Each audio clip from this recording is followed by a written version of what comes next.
नमस्कार। दिन भर की बड़ी खबरों के विश्लेषण के कार्यक्रम सुनिए सच में आपका स्वागत है। मैं हूं मुकेश कुमार। तो दोस्तों, शुरू करते हैं आज का सुनिए सच। आज की खास खबरों पर नजर डालते हुए चीफ जस्टिस ने कहा, शासक बदलने का अधिकार, तानाशाही रुकने की गारंटी नहीं।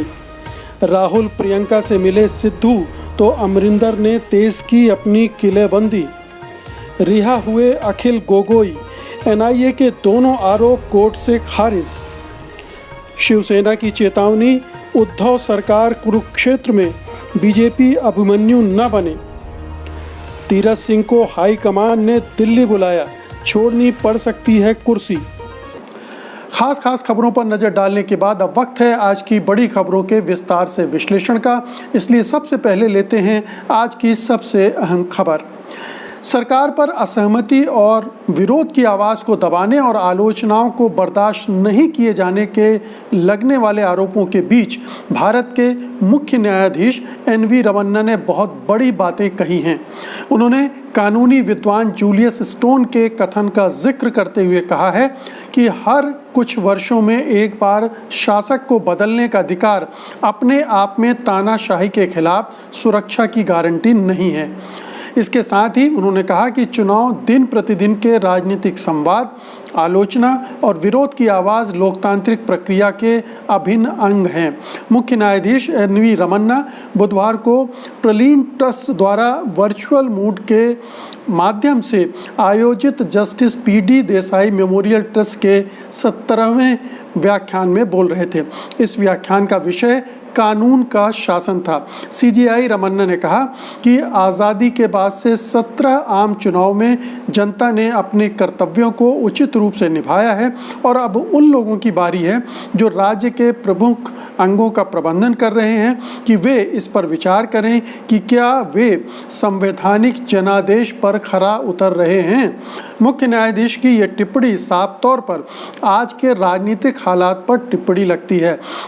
उन्होंने कानून के शासन के लिए न्यायपालिका की स्वतंत्रता को बरकरार रखने पर जोर दिया है। उन्होंने कहा कि सीधे तौर पर या अप्रत्यक्ष तौर पर न्यायपालिका को कार्यपालिका और विधायिका द्वारा नियंत्रित नहीं किया जा सकता है। उन्होंने आगे कहा कि यदि ऐसा हुआ तो कानून का राज शासन सिर्फ एक दिखावे की बात रह जाएगा। तो दरअसल जस्टिस रमन्ना के अगर पूरे इस भाषण को देखें तो आपको बिटवीन द लाइन जिसको कहते हैं वो पढ़ना चाहिए कि जो बोला है उन्होंने, उनके बीच में उनका मतलब क्या है। वो सीधे तौर पर बल्कि इशारों में भी जो कुछ कह रहे हैं वो आज के हालात पर उनकी टिप्पणी है और ख़ास तौर पर इस सरकार के रवैये पर टिप्पणी है जो निरंकुशता और तानाशाही की तरफ बढ़ रही है। तो उनका पहला जो स्टेटमेंट है उसको याद कीजिए कि सरकारें बदलने से केवल जो तानाशाही रुकने की गारंटी नहीं मिलती है। यानी अगर सरकार बदलने का अधिकार हमको आपको मिला है तो ऐसा नहीं कि हम उसके बल पर तानाशाही रोक सकते हैं। तानाशाही रोकने के लिए और भी बहुत कुछ करना पड़ेगा। जो हमारे जो कॉन्स्टिट्यूशनल इंस्टीट्यूशन हैं, संवैधानिक संस्थान हैं, प्रतिष्ठान हैं, उनको मजबूत करने की ज़रूरत है। और जो कहा कि सहिष्णुता होनी चाहिए, आपसी संवाद होना चाहिए और लोगों को बोलने की आज़ादी होनी चाहिए, ये तमाम चीज़ें हैं। ये जो इस एक लोकतंत्र का हिस्सा हैं, उनको जो मौजूदा शासक वर्ग है उसको समझना चाहिए, उसका सम्मान करना चाहिए। इसके अलावा उन्होंने कहा कि रूल ऑफ लॉ के लिए ये बहुत ज़रूरी है, कानून का शासन चले, क्योंकि कोई भी लोकतंत्र संविधान और कानून के शासन के बल पर ही चलता है।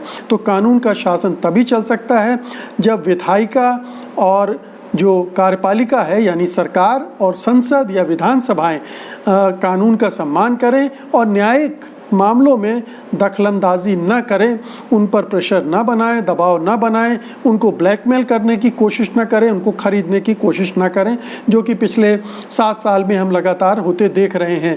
तो रमन्ना ने एक नई दिशा देने की बात की है।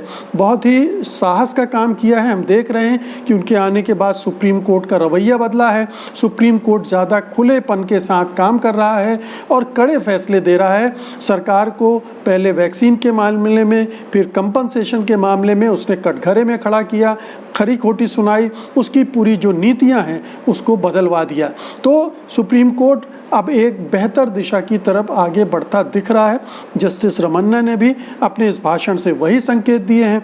देखने की बात होगी कि इसके काउंटर में ये सरकार, जो कि किसी भी संस्थान की स्वतंत्रता को बर्दाश्त नहीं करती है, क्या करती है। वो अपने तरह से इसको रोकने की, बाधित करने की कोशिश नहीं करेगी, ये सोचना खुशफहमी में रहना है। लेकिन जस्टिस रमन्ना ने जो संकल्प दिखाया है और जो दिशा देने की कोशिश की है अपने इस भाषण के माध्यम से, क्योंकि उन्होंने जो कुछ किया है वो देश भर की अदालतें सुन रही हैं, देख रही हैं, समझ रही हैं, और जो भी समझदार जज हैं, जो बिकने वाले जज नहीं हैं, वो सब इसको एक अपने एजेंडे में शामिल करेंगे, उसके आधार पर आगे काम कर सकेंगे। अगली खबर लेते हैं। पंजाब कांग्रेस में चल रही कलह के बीच मुख्यमंत्री कैप्टन अमरिंदर सिंह कहीं से भी पीछे हटते नहीं दिख रहे हैं। उनके खिलाफ बगावत का बिगुल फूंकने वाले नवजोत सिंह सिद्धू की जब राहुल और प्रियंका गांधी ने बुधवार की मुलाकात हुई तो कैप्टन ने भी नया दांव चला और पंजाब कांग्रेस में अपने समर्थक हिंदू नेताओं को अगले ही दिन यानी गुरुवार को लंच पर बुला लिया। पंजाब में 40% हिंदू आबादी है, ऐसे में इस आबादी को साधने की कोशिश सभी दल करते हैं। कहा जा रहा है कि अपने सियासी किले को मजबूत करने और आला कमान को अपनी ताकत दिखाने के लिए ही कैप्टन ने ये लंच का कार्यक्रम रखा है। लंच पर बुलाने की एक वजह यह भी है कि कांग्रेस में हिंदू नेताओं की नाराजगी की खबरों को लेकर कैप्टन ये पैगाम नहीं जाने देना चाहते कि इन नेताओं को कांग्रेस में सम्मान नहीं मिल रहा है। सिद्धू के दिल्ली में राहुल और प्रियंका से मुलाकात के बाद अमरिंदर खेमा भी दिल्ली जाने की कोशिश में है। अमरिंदर सिंह के समर्थक विधायक राजकुमार वेरका ने कहा है कि मुख्यमंत्री भी दिल्ली जाएंगे और आगामी चुनावों को लेकर आला कमान से मुलाकात करेंगे। सिद्धू के दिल्ली दौरे के बाद कहा जा रहा है कि आला कमान ने सुलह का रास्ता तैयार कर लिया है, मगर अभी तक ये पता नहीं चल सका है कि इस फार्मूले में क्या क्या है।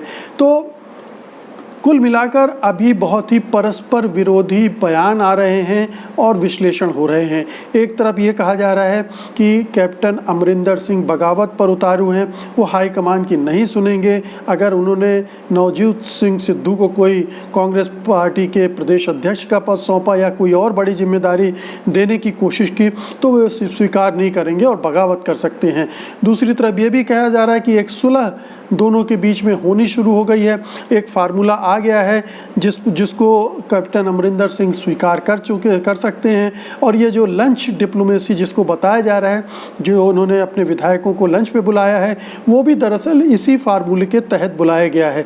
तो दो परस्पर विरोधी खबरें आ रही हैं, इसमें कौन सी बात सही है अभी कहना मुश्किल है।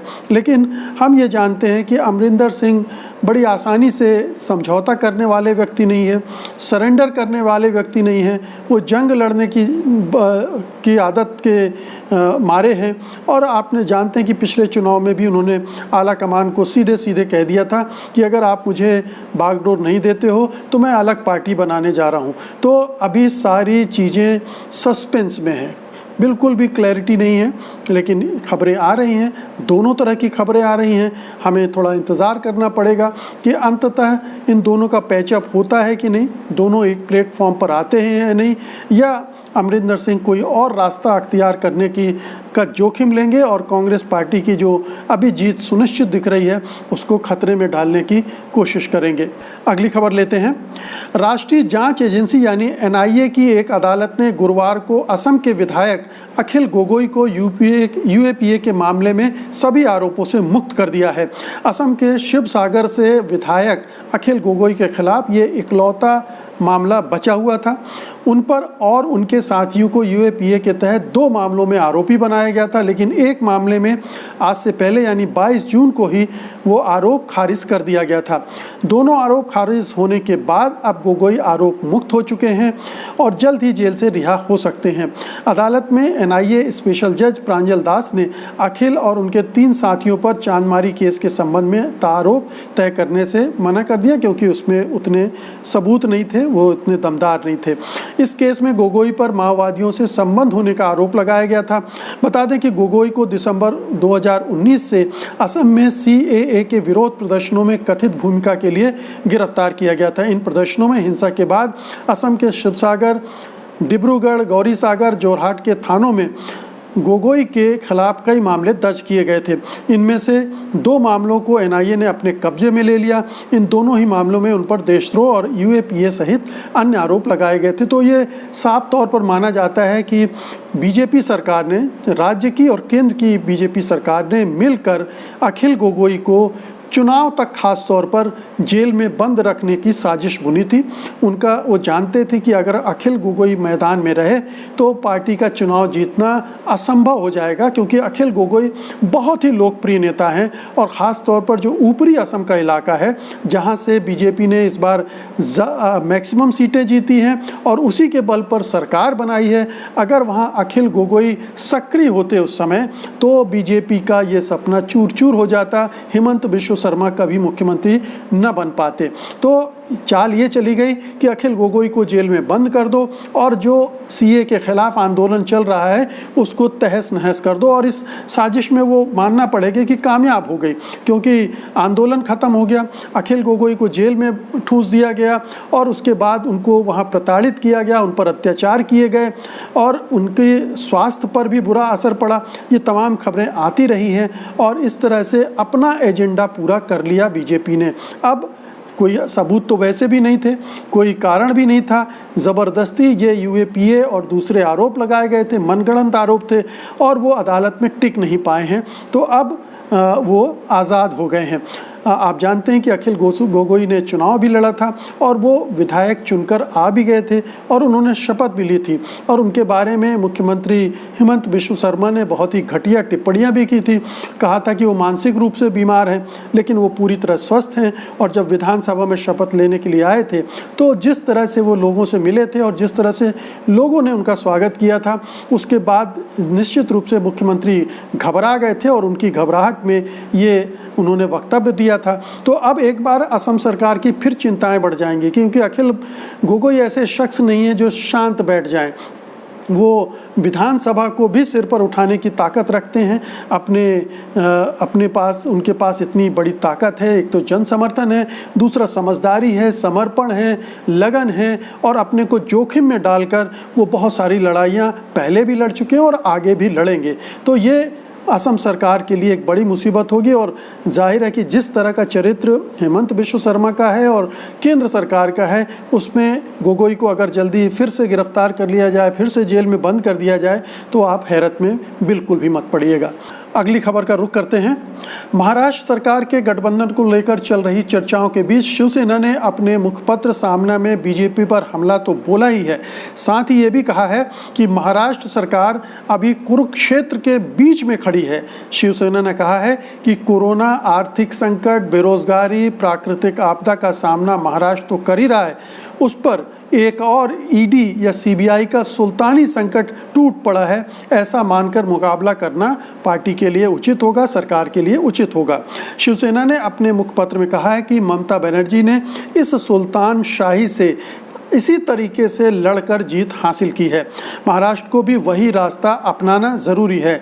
शिवसेना ने लिखा है कि शरद पवार ने मंगलवार को मुख्यमंत्री से मुलाकात की, दोनों में घंटे भर अच्छी बातचीत हुई।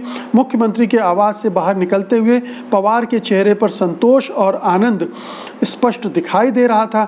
मुख्यमंत्री का आत्मविश्वास भी पिछले कई दिनों से बढ़ा हुआ है और कांग्रेस के संदर्भ में क्या कहें, उनके प्रमुख नेताओं की अवस्था आत्मविश्वास के मामले में चारों उंगलियां शुद्ध घी में डूबे हुए जैसी हैं। तीनों पार्टियों की महाविकास अघाड़ी सरकार श्री कृष्ण के रथ की तरह कुरुक्षेत्र में सभी बाण और हमले झेलते हुए विरोधियों से लड़ रही है। शिवसेना ने बीजेपी पर हमला करते हुए कहा है कि महाराष्ट्र की सरकार कुरुक्षेत्र के मध्य क्षेत्र में खड़ी है, विपक्ष खुद को अभिमन्यु बनने न दे, बस इतना ही। तो इस पूरे मामले को साफ साफ आप समझ सकते हैं कि अभी पिछले कुछ दिनों में जब उद्धव ठाकरे प्रधानमंत्री नरेंद्र मोदी से मिले थे तो बहुत सारी चर्चाएं, अटकलें शुरू हो गई थी कि शायद उद्धव ठाकरे की पार्टी दोबारा बीजेपी से जाकर मिल सकती है। इस तरह की चीज़ें शुरू हो गई थी, लेकिन ये सामना का एडिटोरियल बता रहा है कि नहीं, उद्धव सरकार लड़ रही है, केंद्र सरकार से लड़ रही, बल्कि जो सामना कह रहा है कि जैसे ममता बनर्जी ने सुल्तान शाही से मतलब है केंद्र सरकार, तो केंद्र सरकार से जिस तरह से वो लड़ रही हैं उसी तरह से उद्धव ठाकरे को भी लड़ना होगा। जो तमाम तरह की समस्याएं इस समय महाराष्ट्र के सामने हैं, महाराष्ट्र सरकार के सामने हैं, उनके साथ साथ मोदी सरकार से भी लड़ना होगा, ये सामना कह रहा है। और वो सामना विपक्षी दलों को चेतावनी भी दे रहा है, ख़ासतौर पे बीजेपी को। आप जानते हैं कि अभिमन्यु की जो बात की है उन्होंने महाभारत के संदर्भ में, अभिमन्यु को चक्रव्यूह में घुसना तो आता था, भेदना तो आता था, लेकिन वो बाहर निकलने का रास्ता नहीं जानता था। तो वो यही कह रहे हैं कि अभिमन्यु ऐसी गलती न करे कि चक्रव्यूह में घुसे और वहाँ मारा जाए। तो इस तरह से ये पूरे महाभारत का जो एक मिथक है उसका इस्तेमाल करते हुए कुरुक्षेत्र में श्री कृष्ण का रथ, महाअघाड़ी, ये सब तमाम चीज़ें उन्होंने मिलाकर ये गढ़ा है। लेकिन इससे संकेत ये मिलता है कि जो महाअघाड़ी महाअघाड़ी है उसमें एकता है। अभी उतने मतभेद नहीं हैं जैसे प्रेस में आ रहे हैं, मीडिया में आ रहे हैं, और स्पष्ट है कि अभी वो टिका हुआ है। आगे क्या होगा कुछ पता नहीं, लेकिन फिलहाल ये जो गठबंधन है एक साथ चलने के लिए तैयार है। आज की अंतिम खबर लेते हैं। उत्तराखंड के मुख्यमंत्री तीरथ सिंह रावत को अचानक दिल्ली बुलाए जाने से अटकलों का बाजार गर्म हो गया है। तीरथ इन दिनों संवैधानिक संकट का सामना कर रहे हैं। जन प्रतिनिधित्व अधिनियम के अनुच्छेद 151A के मुताबिक चूंकि मुख्यमंत्री तीरथ सिंह रावत विधायक नहीं हैं, इसलिए उन्हें इस पद पर बने रहने के लिए मुख्यमंत्री बनने के 6 महीने के अंदर विधानसभा का सदस्य बनना होगा, और ये समय सीमा 9 सितंबर को ख़त्म हो जाएगी। ऐसे में तीरथ के पास 2 महीने से कुछ ज़्यादा वक्त ही बचा है। तीरथ सिंह रावत अभी पौड़ी सीट से सांसद हैं और उन्होंने 10 मार्च 2021 को मुख्यमंत्री पद की शपथ ली थी। जन प्रतिनिधित्व अधिनियम का अनुच्छेद 151 ये भी कहता है कि ऐसे राज्य में जहाँ चुनाव होने में 1 साल से कम का वक्त हो वहाँ उपचुनाव नहीं करवाए जा सकते। राज्य की विधानसभा का कार्यकाल मार्च 2022 में खत्म होगा। इसका मतलब अभी 9 महीने का वक्त ही बचा हुआ है। लेकिन अनुच्छेद 151 के हिसाब से देखें तो तीरथ सिंह रावत के लिए 9 सितंबर 2021 के बाद मुख्यमंत्री के पद पर बने रहना संभव नहीं हो पाएगा, क्योंकि वे विधायक नहीं हैं और राज्य में चुनाव होने में 1 साल से कम का वक्त बचा है। ऐसे में यहाँ उपचुनाव नहीं कराए जा सकते और आला कमान के सामने मुश्किल खड़ी हो गई है। तो स्पष्ट है कि बीजेपी बुरी तरह से फंस गई है। बीजेपी का आला कमान, जिसने ऐसा लगता है कि दूरदृष्टि का इस्तेमाल नहीं किया था और तो आनन फानन में त्रिवेंद्र सिंह रावत को हटा दिया था, ये भी नहीं सोचा था कि उपचुनाव के ज़रिए तीरथ सिंह दोबारा चुनकर आ पाएंगे या नहीं आ पाएंगे। तो ये आप देखिए, मोदी शाह के नेतृत्व को बहुत सराहा जाता है, लेकिन कितनी अपरिपक्वता है ये इस पूरे मामले में दिखती है। और अब ऐसा फंस गई है कि रावत को बनाए नहीं रख सकती है। रावत को बनाए रखने की एक ही सूरत हो सकती है कि विधानसभा को भंग करने की सिफारिश कर दी जाए और जल्दी चुनाव करवाए जाएं और तीरथ सिंह रावत कार्यवाहक मुख्यमंत्री बने रहें और उनके रहते हुए चुनाव हो जाएं। तो ये भी बीजेपी नहीं चाहेगी, क्योंकि अगर जल्दी चुनाव करवाए गए और उसमें हार होती है तो उसका असर आने वाले जो राज्यसभा माफ़ कीजिएगा राज्यों के चुनाव हैं उन पर भी पड़ेगा। उत्तर प्रदेश पर खास तौर पर पड़ेगा। और जो सूचनाएं आ रही हैं उसमें ये स्पष्ट लग रहा है कि उत्तराखंड में बीजेपी हारने जा रही है। तो ये ऑप्शन भी उसके पास नहीं है। फिर क्या करेगी? क्या दूसरा या तीसरा मुख्यमंत्री अब बनेगा? त्रिवेंद्र सिंह रावत, तीरथ सिंह रावत, और अब तीसरा मुख्यमंत्री बीजेपी को लाना पड़ेगा 10 सितंबर के पहले, ताकि जो बाकी की अवधि है वो उस मुख्यमंत्री के कार्यकाल में निपट जाए और फिर मार्च में चुनाव हो। तो बुरी तरह से फंस गई है। तो दोस्तों, ये थी आज की खास खबरें और उनका विश्लेषण। मुझे उम्मीद है कि आपको ये पसंद आया होगा और आप इस वीडियो को लाइक भी करेंगे और बड़े पैमाने पर शेयर भी करेंगे। अब मुझे अनुमति दीजिए, कल मैं फिर हाजिर होऊंगा कल की खास खबरों के साथ, उनके विश्लेषण के लिए। तब तक के लिए नमस्कार, जय हिंद। सत्य हिंदी का ऐप डाउनलोड करें गूगल प्ले स्टोर पर।